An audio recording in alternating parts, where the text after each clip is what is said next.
Muy buenos días, queridos hermanos. En esta mañana vamos a tener un devocional, algo que fue de mucha bendición para mi vida, y en este transcurso de los devocionales que me toque compartir a mí, vamos a ver sobre el libro de Jonás, ¿no? Vamos a ver su historia, vamos a ver su contexto, vamos a ver las enseñanzas que tiene Dios para nuestra vida a través de este libro, ¿no? Fue de mucha bendición y espero que sea de bendición para cada uno de ustedes. El libro de Jonás tiene un triple propósito, ¿sí? El primer propósito era para demostrar a Israel y a las naciones la magnitud de la misericordia de Dios mediante la predicación del arrepentimiento.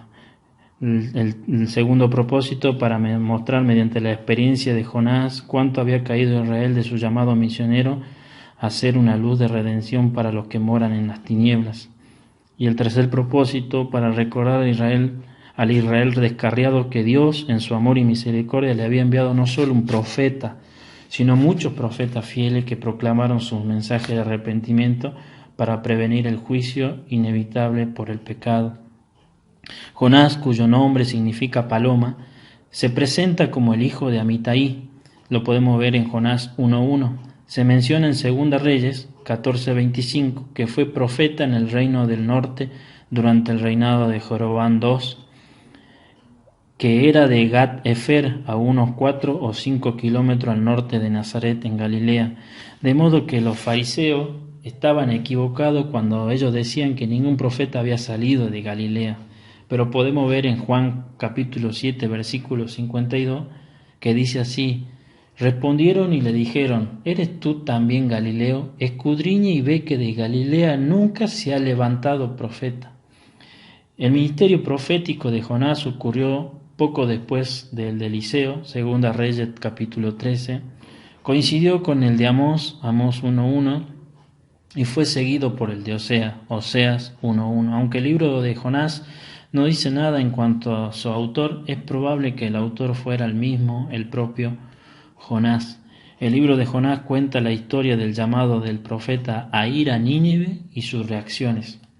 Podemos ver en el capítulo 1 la descripción de la desobediencia inicial de Jonás y el juicio de Dios. En vez de ir al noroeste a Nínive, Jonás abordó un barco que iba hacia el occidente a Tarsis, el destino más lejano posible en la dirección opuesta a la de la voluntad de Dios. Jonás pronto se enfrentó a la represalia de Dios por medio de una severa tormenta sobre el mar, y con el oprobio de ser descubierto por los marineros y arrojado al mar, Dios de modo providencial tenía listo un gran pez para salvarlo.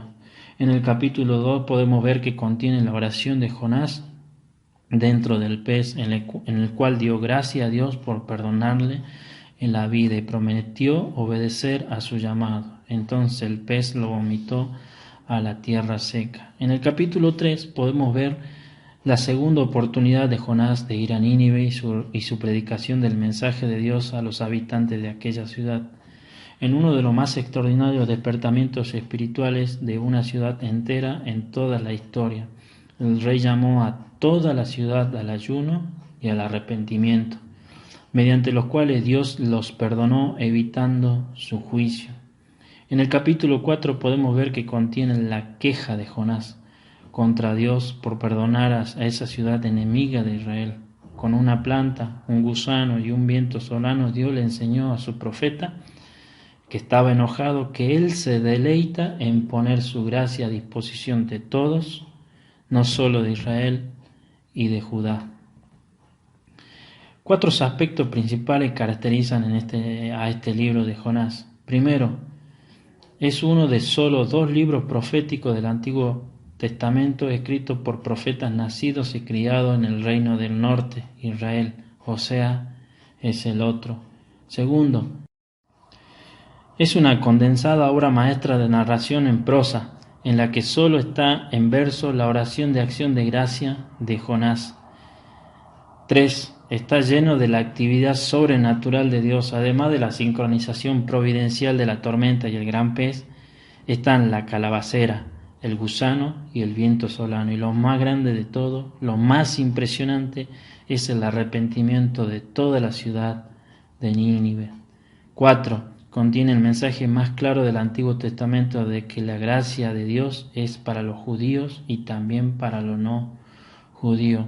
Jesús mismo se comparó con Jonás al decir en Mateo capítulo 12, versículo 39, Él respondió y le dijo, la generación mala y adúltera demanda señal, pero señal no le será dada sino la señal del profeta Jonás.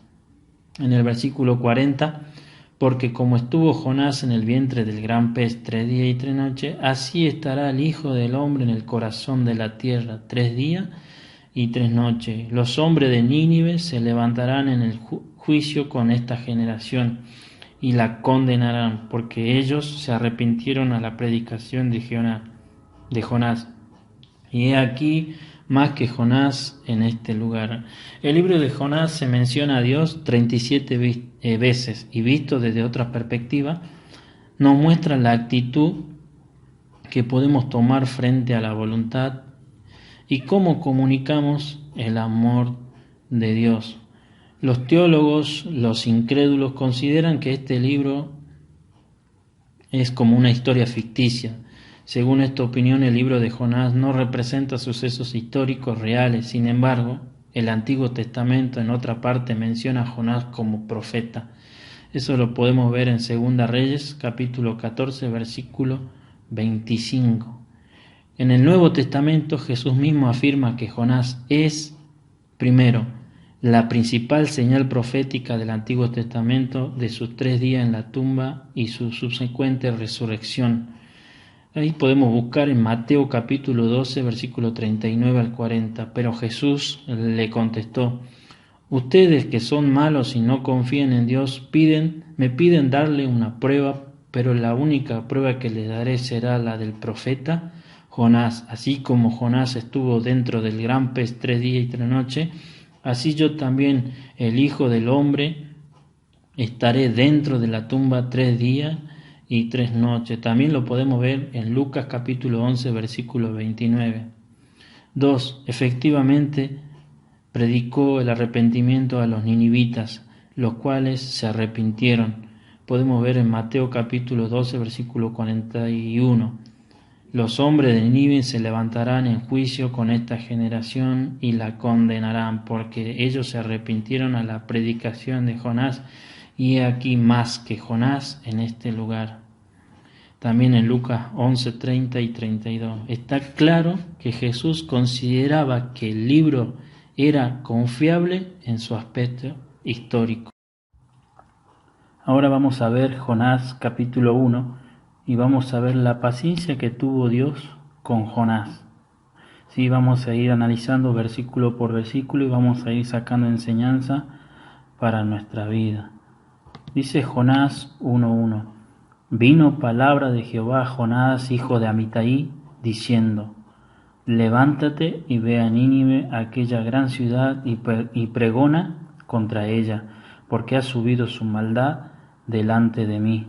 Jonás fue un profeta en el reino del norte durante el reinado de Jeroboam II. Jonás fue llamado por Dios para advertirle a Nínive de que le iba a juzgar por sus pecados. Nínive era la capital de Asiria, una nación muy impía, brutal e inmoral. Israel odiaba a los asirios y los veía como una gran amenaza. Jonás había olvidado que el supremo propósito de Dios para Israel era que fuera una bendición para los gentiles y que ayudara a llevarlo al conocimiento de Dios. Eso lo podemos ver en Génesis capítulo 12 del 1 al 3, Isaías 49:3. Cristo ha llamado a la iglesia a cumplir una tarea misionera, mucho mayor que la de Jonás, predicar el Evangelio en todo el mundo.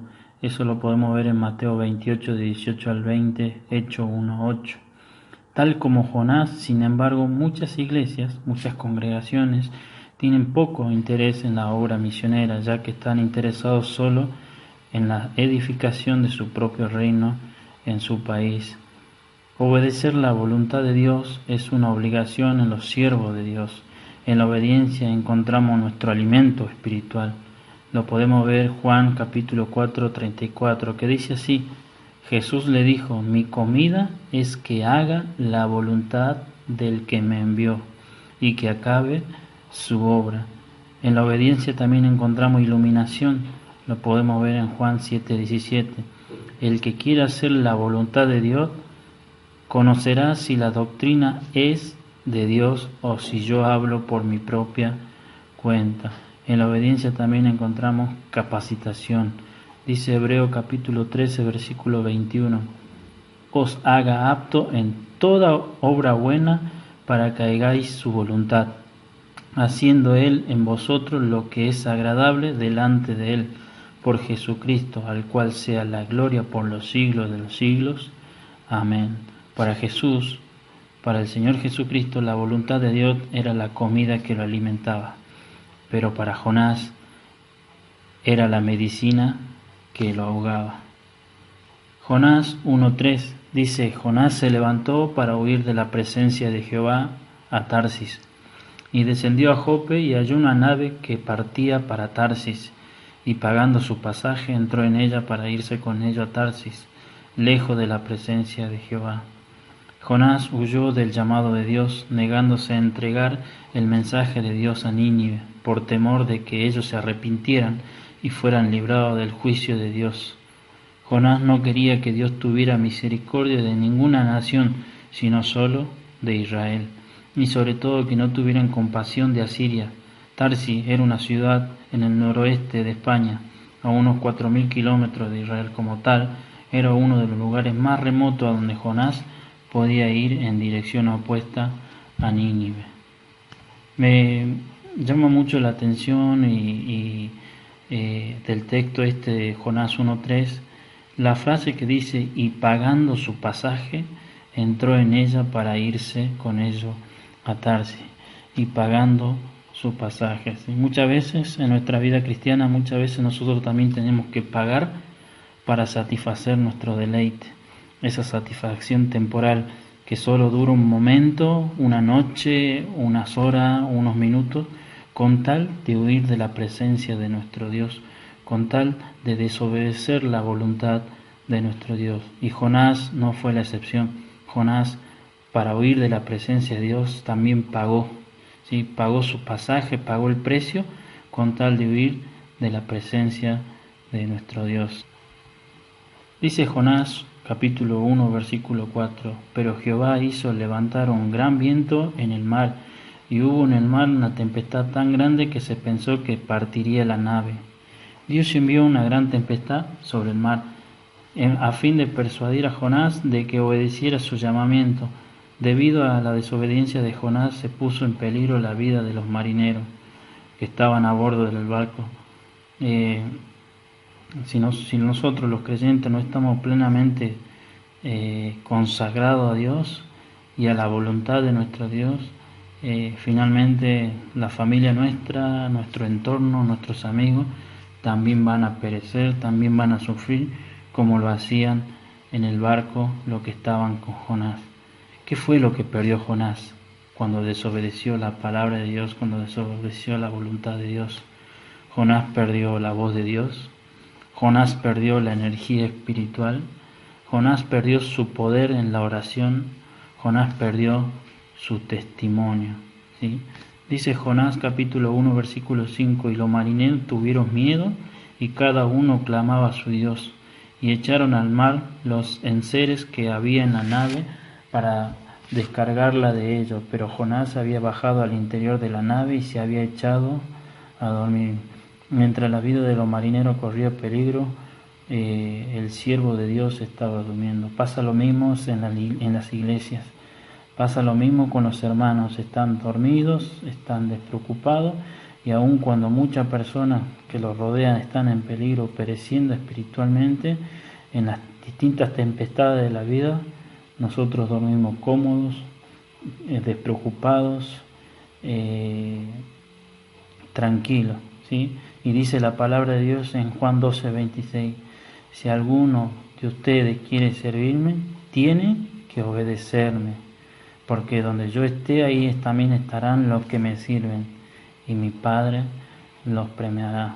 ¿Sí? La palabra de Dios dice que nosotros, si queremos servirle y agradarle, tenemos que obedecerle, ¿sí? Y para eso no tenemos que hacer como Jonás, ¿no? Tirarnos a dormir cuando la situación afuera cuando el barco se está hundiendo, cuando los hermanos no se encuentran bien. Hay que ir en busca de cada uno de ellos. Dice Jonás capítulo 1 versículo 6, y el patrón de la nave se le acercó y le dijo: ¿qué tienes, dormilón? Levántate y clama a tu Dios, quizás Él tendrá compasión de nosotros y no pereceremos. Y dijeron cada uno a su compañero: venid, echemos suerte para que sepamos por causa de quién nos ha venido este mal. Y echaron suerte, la suerte cayó sobre Jonás.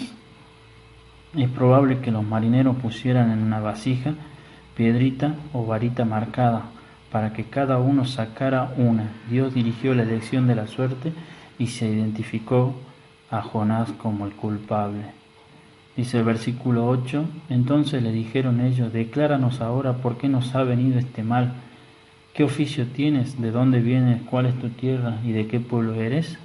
Y él les respondió: soy hebreo y temo a Jehová, Dios de los cielos, que hizo el mar y la tierra. Versículo 10, y aquellos hombres temieron sobremanera y le dijeron: ¿por qué has hecho esto? Porque ellos sabían que huía de la presencia de Jehová, pues él se lo había declarado.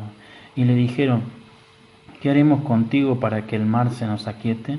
Porque el mar se iba embraveciendo más y más. Y le respondió: tomadme y echadme al mar, y el mar se os aquietará, porque yo sé que por mi causa ha venido esta gran tempestad sobre vosotros. La disposición que tuvo Jonás de morir por salvar a los marineros indica cuán culpable se sentía por desobedecer a Dios y por poner en peligro la vida de cada uno de ellos.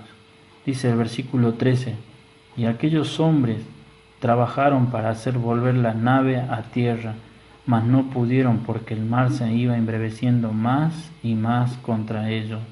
Entonces clamaron a Jehová y dijeron: te rogamos ahora, Jehová, que no perezcamos nosotros por la vida de este hombre, ni ponga sobre nosotros la sangre inocente, porque tú, Jehová, has hecho como has querido.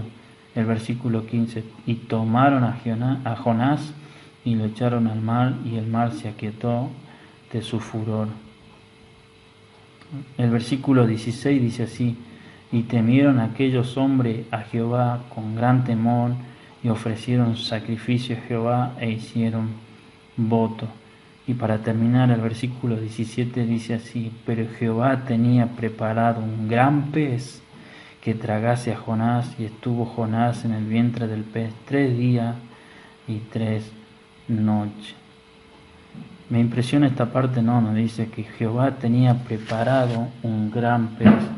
Dios ya había preparado de antemano la solución para Jonás, la salvación para Jonás, ¿sí? Y utilizó un instrumento, ¿sí? Utilizó el gran pez. Y hoy el gran pez, hoy en este día podemos ser cada uno de nosotros, ¿sí? Podemos dejarnos usar como un instrumento, uno que no busca una excusa. Podemos ser un gran pez, un siervo consagrado. Podemos ser un gran pez que no ahoga, sino que lleva oxígeno. Podemos ser, dejar que Dios sobre y que no demos nuestra propia opinión, nuestro propio parecer. Podemos acompañar mientras dura el proceso, o sea, restaurar. Podemos dejar en la tierra firme y dejar que crezca, así como lo hizo el gran pez, el instrumento escogido por Dios para la salvación de Jonás. Dios proveyó un gran pez, tal vez puede haber sido una ballena, con la única intención de salvar la vida de Jonás. De una manera milagrosa, Dios mantuvo vivo a Jonás durante 3 días en el vientre de ese pez. Los incrédulos del mundo y los falsos maestros en la iglesia han rechazado y rechazan este milagro. Lo llaman ficción. Jesús, sin embargo, lo consideró un hecho histórico. Él empleó el incidente de Jonás y la ballena para ilustrar su propia muerte y sepultura y resurrección. Eso lo podemos encontrar en Mateo 12, 39 al 41. Y en otras palabras, Jesús puso la experiencia de Jonás con el gran pez en la misma categoría que su muerte y resurrección. Jesús aceptó el incidente de Jonás y la ballena como un milagro como un milagro de Dios que ocurrió de acuerdo con su propósito en la historia de la redención del hombre. Que en esta mañana le haya sido de bendición como lo fue para mí y que podamos recordar, ¿no?, el libro de Jonás, el capítulo 1, como la paciencia que tuvo Dios con Jonás, a pesar de la desobediencia de Jonás, a pesar de la indiferencia de Jonás. Que podamos recordar y traer a nuestro corazón también que Jonás perdió en base a su desobediencia la voz de Dios, la energía espiritual, el poder de la oración, perdió su testimonio, ¿sí? Pero también que podamos recordar que podemos ser instrumento útil en la mano de nuestro Dios a pesar de fallarle, ¿no? Y Él se sigue manteniendo fiel, así como utilizó el gran pez, no puede utilizar a cada uno de nosotros de la mejor manera. Que sea de bendición y que tengan un bendecido día.